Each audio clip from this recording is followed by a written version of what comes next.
Shalom Bracha à tous nos auditeurs ainsi que toutes nos auditrices. Eh bien, Purim Sameach, aujourd'hui, Be'ezrat Hashem, nous sommes le jeûne d'Esther et nous allons essayer, Be'ezrat Hashem, de faire le lien entre la paracha de Ki Tisa, la paracha de cette semaine, et le jeûne d'Esther. Alors, dans la paracha de cette semaine, eh bien, on découvre pour la première fois les 13 attributs de miséricorde d'Akadosh Baruch Hu. Seulement, ces 13 attributs, quand on regarde l'ordre chronologique des événements qui se sont passés dans notre paracha, eh bien, on découvre quelque chose de tout à fait stupéfiant. Car ces 13 attributs de miséricorde, eh bien, nous ont été livrés par Akadosh Baruch Hu de façon tout à fait paradoxale. Puisque, si vous vous souvenez bien, eh bien, c'est au lendemain de la faute du veau d'or qu'Akadosh Baruch Hu nous livre ces 13 attributs de miséricorde. Et très rapidement, nous allons faire un petit résumé de l'histoire de la paracha pour bien comprendre à quel moment apparaissent ces 13 attributs de miséricorde. Alors, comme vous le savez, au lendemain, au bout de 40 jours après que le Israël ait reçu la Torah, eh bien, Akadosh Baruch Hu avertit Moshe le 40e jour, après l'heure, et il lui dit va, descends, car ton peuple a fauté. Ton peuple a fauté. Et voilà que Moshe descend, et en voyant le Ham Israël fauter, en voyant le Ham Israël s'adonner au veau d'or, eh bien il lâche les tables de la loi, il les brise sur eux, et en quelque sorte, fou de rage, eh bien, il est très en colère contre le Ham Israël, contre le peuple juif, et après ça, il remonte chez Akadosh Baruch Hu pour de nouveau reconstruire des tables de la loi, les deuxièmes tables de la loi. Il redescend après pour les leur donner. C'est ce qu'on lit dans la paracha d'aujourd'hui. Pesol lechashnem chot avanim karishonim. Sculpte-toi de nouvelles tables de la loi comme les premières que tu as cassées. Voilà ce que dit Akadosh Baruch Hu à Moshe la deuxième fois quand il remonte. Et après cela, la troisième fois, eh bien Moshe Rabbeinu remonte pour se faire pardonner de la faute du veau d'or. Et là, à ce moment-là, quand il remontera bien sûr le premier Elul. La première fois, il est monté le 6 Sivan, il est redescendu le 17 Tammuz, et c'est là où il a cassé les tables de la loi. Ensuite, il est remonté le lendemain pour aller, encore une deuxième fois 40 jours, pour aller récupérer les nouvelles tables de la loi. Il les a ramenées au peuple juif, et la troisième fois, après 40 jours, et le premier Elul, il remonte une troisième fois, pour encore une période de 40 jours, jusqu'au jour de Yom Kippour, puisque c'est la raison pour laquelle de Rosh Chodesh Elul jusqu'à Yom Kippour, bien, nous avons 40 jours pour apporter l'expiation et le pardon au Ham Israël le jour de Yom Kippour. Et comme on dit, c'est l'article qui doit venir. Kadosh Baruch Hu dit au Ham Israël, j'ai pardonné, il dit à Moshe Rabbeinu, j'ai pardonné comme tu le voulais. Seulement, avant de se faire pardonner, eh bien Moshe Rabbeinu a dû traverser des péripéties pour pouvoir obtenir d'Akadosh Baruch Hu le pardon. Et voilà que Moshe Rabbeinu vient se présenter donc la troisième fois devant Akadosh Baruch Hu pour lui demander la slicha ou mechila, le pardon. Et là, Akadosh Baruch Hu lui dit non, ça y est, je ne veux pas pardonner. Je veux éliminer ce peuple. Ce peuple a fauté contre moi alors que je lui ai donné la Torah, je ne veux plus de lui. Alors Moshe Rabbeinu lui dit comment? Mais Ribono Shel Olam, tu t'es engagé en sortant ce peuple d'Égypte, tu t'es engagé 5 langages de Géoula, tu as dit les mots Vehotzeti, Vehitzalti, Vegaalti, Velakarti, Veheveti Otrem El Haaretz.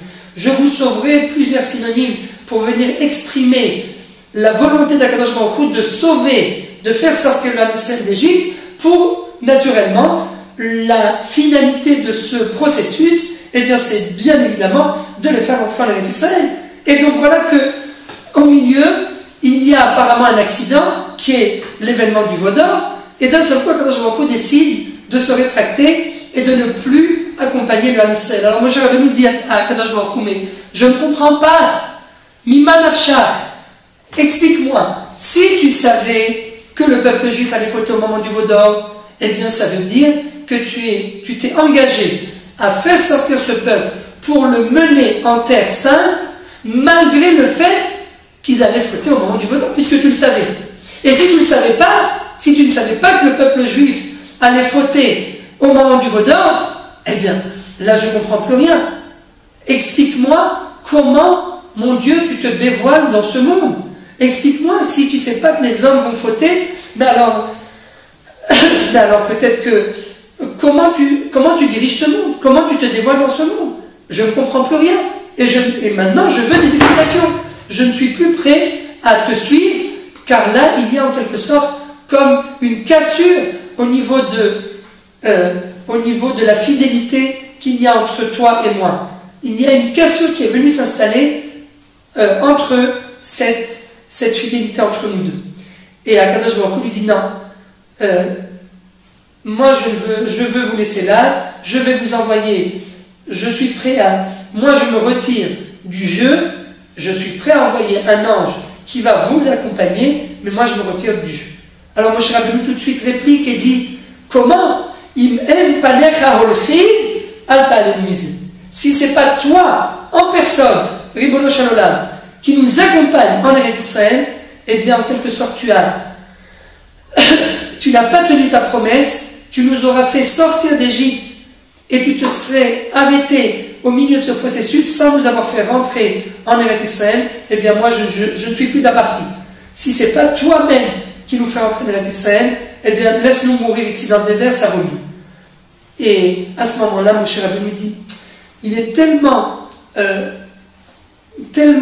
chamboulé dans sa tête à cause de la réaction d'Akadosh Baruch Hu de vouloir se retirer du jeu, qui lui dit, écoute, à partir de maintenant, on a été trop loin. Je veux comprendre comment tu te dévoiles dans ton monde. Montre-moi, s'il te plaît, maître du monde, ta gloire, la façon de laquelle tu te dévoiles dans le monde.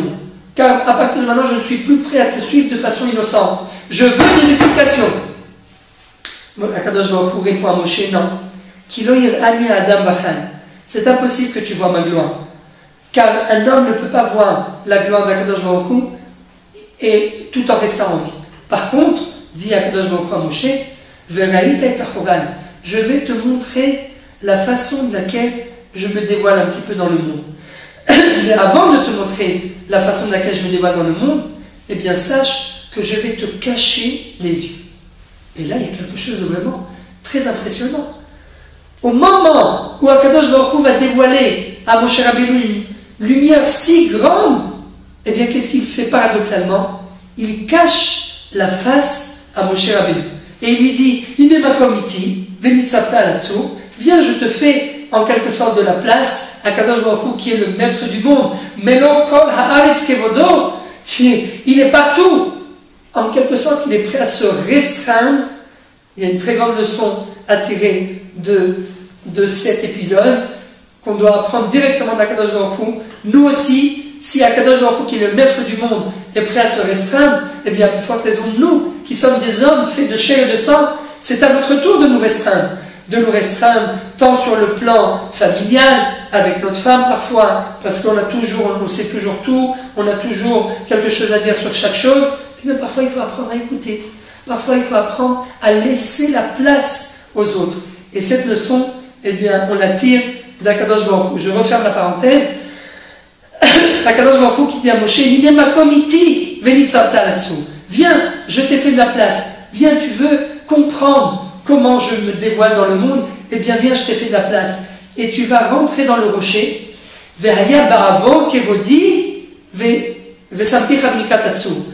Quand je vais dévoiler toute ma bonté, eh bien tu seras en quelque sorte protégé à l'intérieur du rocher. Et là, Kadosh Baruch Hu continue et dit, Ani a'avir kol tuvi al panecha, vekarati beshem Hashem lefanecha, vechanoti et asher achon, je vais faire défiler bonté. toute ma bonté sur ta face, et au moment où je ferai défiler cette bonté sur ta face, eh bien, j'implorerai mon propre nom. Vekarati beshem Hashem lefanecha. J'implorerai mon propre nom devant toi. Vechanoti et asher achol, verichamti et asher achem. Et je prendrai en pitié ceux qui méritent d'être pris en pitié. Je pardonnerai tout simplement les fautes. Mais, nous rajoute Akadosh Baruch Hu, et c'est là qu'on doit attirer toute notre attention sur cet élément principal de notre paracha. Akadosh Baruch Hu dit à Moshe, au moment où je vais passer, Vayam avant Kevuti, Vesakoti Chapi Alecha Adovri. Un petit peu comme le geste qu'on fait au moment du Shema Israël, Akadosh Baruch Hu dit à Moshe Rabbeinu, voilà, au moment où je vais dévoiler toute ma bonté devant toi, et bien à ce moment-là, je recouvrerai ta face, je cacherai tes yeux, et je mettrai la paume de ma main sur tes yeux. Vesakoti chapi alecha ad ovri.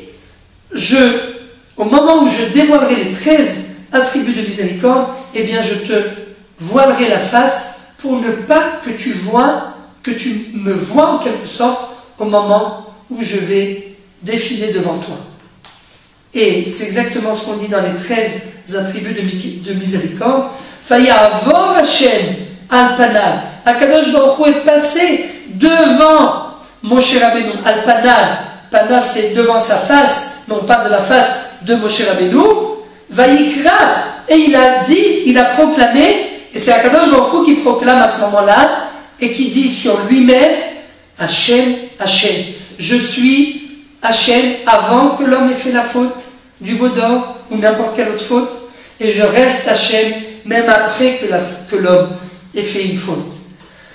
Hashem, Hashem, Kel Rachum Vechanum, Erech Apai, Verav Chesed Ve'emet, Notzer Chesed, La Alafim, Noser Avon, Vafesha, Vehata'an, Venake. Les 13 attributs de miséricorde. Seulement ces 13 attributs. À quel moment ils ont été dévoilés? Au moment où Akadosh Baruch Hu obscurcit Moshe Rabbeinu. Au moment où il lui cache, il lui voile la face. Tout ça pour nous dire quoi? Un message extrêmement important. Parfois, Akadosh Baruch Hu, pour pouvoir se dévoiler en quelque sorte au peuple juif, pour pouvoir se dévoiler à tout à chacun, pas seulement au peuple, mais également à chacun d'entre nous, eh bien parfois, il voile un petit peu sa face. Il voile, c'est un petit peu ce qu'on appelle en hébreu le hester panim, un petit peu cette image à travers laquelle Akadosh Baruch Hu voile la face de Moshe Rabbeinu pour pouvoir se dévoiler dans une plus grande splendeur. Et en fait, le message, c'est que parfois, pour pouvoir aboutir à un véritable dévoilement d'Akadosh Baruch Hu, eh bien, il faut passer par l'obscurité. Il faut passer par, en quelque sorte, je dirais plus ou moins, le retrait d'Akadosh Baruch Hu. Le phénomène où Akadosh Baruch Hu se voile la face, le voilement de la face d'Akadosh Baruch Hu pour pouvoir aboutir au dévoilement. Parfois, il faut passer par le voilement pour arriver au dévoilement. Et ce message, eh bien, c'est exactement le même message que celui de la Megillah. Si vous regardez bien, à travers tous les événements qu'on a passés pendant la Megillah à l'époque de Mordechai et Esther, eh bien, nous étions dans une situation où Akadosh Baruch Hu s'est voilé la face. Ve'anochi astir panai bayom bahu. Je voilerai ma face. En quelque sorte, j'abandonnerai le navire. Exactement comme Akadosh Baruch Hu a dit au lendemain de la faute du veau d'or. Akadosh Baruch Hu voulait abandonner le navire. Mais quand il nous annonce qu'il veut abandonner le navire, c'est pas véritablement parce qu'Akadosh Baruch Hu veut abandonner le navire. Non, il attend de nous un réveil. Il attend de nous des tfilotes, des jeûnes, une prise de conscience au plus profond de nous-mêmes qui va venir nous éveiller. Pourquoi? Pour qu'on réclame Akadosh Baruch Hu, pour qu'on essaie de se rapprocher de lui, qu'on essaie de mieux le servir, de plus l'aimer, de plus le craindre. C'est ça qu'Akadosh Baruch Hu attend de nous au moment où il se voile la face. Mais si on sait réagir comme Moshe Rabbeinu, qui s'est battu pour le Ham Israël et qui a dit non, c'est où toi tu nous accompagnes, où toi tu me montres ta gloire, où tu me dévoiles les façons, les chemins à travers lesquels tu te dévoiles dans le monde, ou sinon, je suis prêt à ce qu'on reste tous ici, on ne bouge pas, efface-moi de ton livre,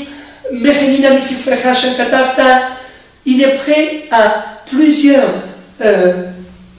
faire plusieurs démarches. Tout ça pourquoi? Pour obliger un petit peu quelque part Akadosh Baruch Hu à se dévoiler encore plus. Et à la fin, eh bien Moshe Rabbeinu obtient ce dévoilement. Un dévoilement qu'on se sert, les 13 attributs de miséricorde. Ce sont ces mêmes 13 attributs que nous prononçons à chaque jeûne, pendant Yom Kippour, à chaque moment où on a besoin d'obtenir la kapara, le pardon d'Akadosh Baruch Hu. Eh bien ce sont ces attributs-là que nous prononçons. Et c'est exactement le même principe avec Mordechai et Esther, de cette obscurité, de cet abandon en quelque sorte d'Akadosh Baruch Hu pendant les événements de Purim. Et bien de ce même abandon, nous avons abouti, Baruch Hashem, à une lumière intense, à un miracle qui n'a pas eu lieu depuis la nuit des temps, car c'est tout le peuple juif qui était menacé de mort. Aman voulait exterminer les Hashmid ou les Abed de la Harog, et Kol HaYehudi, Minar ve'Azaken, Tav ve'Nashim beyom echad, du plus petit jusqu'au plus grand, en un seul jour. C'est tout le peuple juif qui était menacé. C'est vrai, mais paradoxalement, c'est tout le peuple juif qui a été sauvé, qui a mérité de vivre ce miracle intense. Et à travers ce miracle, eh bien, ils ont reçu de nouveau la Torah, cette fois-ci de leur propre gré, et ils ont renoué les liens avec Akadosh Baruch Hu. Alors qu'est-ce qu'il y a de plus beau que ce miracle? Qu'est-ce qu'il y a de plus beau que ce nouveau mariage entre nous et Akadosh Baruch Hu? Alors c'est vrai, il a fallu passer par des épreuves, il a fallu passer par l'obscurité, il a fallu passer par un voilement de la face d'Akadosh Baruch Hu, comme s'il les avait abandonnés, un abandon, des épreuves atroces. Mais malgré tout, le message de ces épreuves, eh bien, n'est autre que, parfois, pour pouvoir arriver au dévoilement divin, parfois pour pouvoir arriver à cette lumière infinie, eh bien, il faut passer par certaines restrictions. Il faut passer par un certain voilement de la face d'Akadosh Baruch Hu, mais ce voilement, cet abandon, est parfois la plus grande preuve d'amour qu'Akadosh Baruch Hu puisse nous témoigner, exactement comme il a fait à Moshe Rabbeinu. Il lui a caché la face, mais au moment où il lui cache la face, au moment où il y a en quelque sorte cette obscurité, eh bien c'est à ce moment-là qu'il va y avoir le dévoilement le plus grand.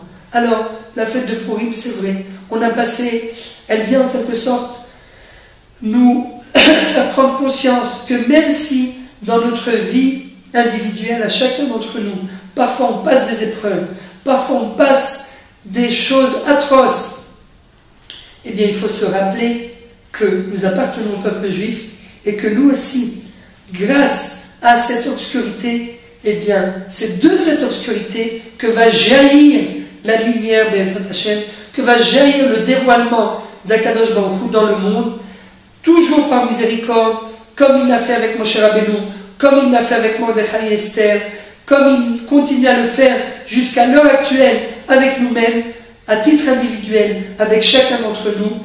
Parfois, on a assez donné, il n'y aura plus d'épreuves, il n'y aura plus d'obscurité, il n'y aura plus d'abandon en quelque sorte de la part d'Akadosh Baruch Hu. Mais à partir de maintenant, grâce à toutes les épreuves qu'on a passées, eh bien, Be'ezrat Hashem, nous allons pouvoir aboutir à cette lumière. C'est enfin ce dévoilement de la lumière qui va apparaître dans le monde, et Bezrat Hashem, que grâce à cette capacité que nous avons eue pendant tant d'années, pendant toutes les années d'exil, que nous avons eu à pouvoir supporter encore et encore, encore et toujours toutes ces épreuves, et bien Bezrat Hashem, Akadosh Baruch Hu verra tous les efforts que nous avons fournis pour lui, et là on pourra venir et lui dire Ribono Shel Olam, nous avons rempli notre mission, la partie que nous devions accomplir eh bien, a été remplie par nous. Maintenant c'est à toi de respecter tes promesses, et Bezrat Hashem, de nous prendre en miséricorde et de nous amener Bezrat Hashem, le Mashiach Tzidkenu Bimra V'Yameinu, ainsi que la reconstruction du Beth Amikdash avec le rassemblement de tous les Juifs du monde entier en Eretz Israël, Bimra V'Yameinu, Amen Ken Yirtzeh.